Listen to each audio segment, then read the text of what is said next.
First, about the seven-man front defense. The seven-man front defense demands someone on defense responsible for two gaps.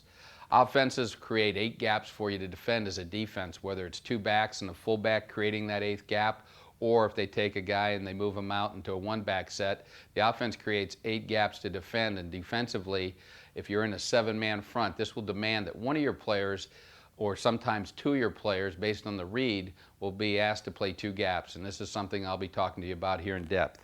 Secondly, in the 7-man front, I think it really allows for aggressive run support from your corners, and this is something that we're looking for.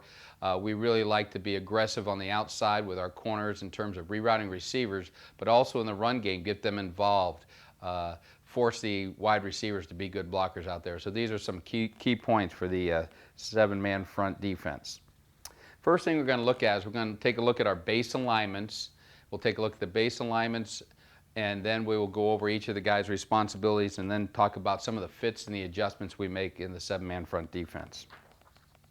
When we talk about the base alignments for our defense, we start with our defensive end in the 4-3. The call side end is what we call a 6 technique. He's going to play head up on that tight end. We make our strength call to the tight end, so that will send him to the tight end side. Our defensive tackle to the call side is in a 3 technique. We play him in a wide foot-to-foot alignment, his inside foot to the outside foot of the offensive lineman. We'll take our nose and we'll put him in a tilt position in a 1 technique, shading the center in a tilted position.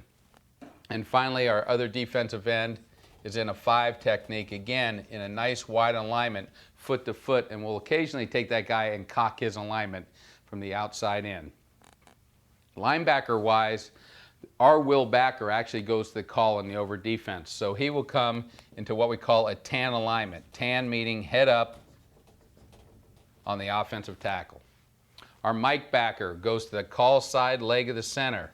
We call it 0 leg of the center in terms of alignment. He's going to split that center's leg to the strong side or to the tight end side of the call. And our Sam Backer is going to be in a B gap alignment. We actually put him right in the B gap as his base alignment right there. In the secondary, we'll take our corners, we'll play them 5 yards off the football, 1 yard outside the receiver.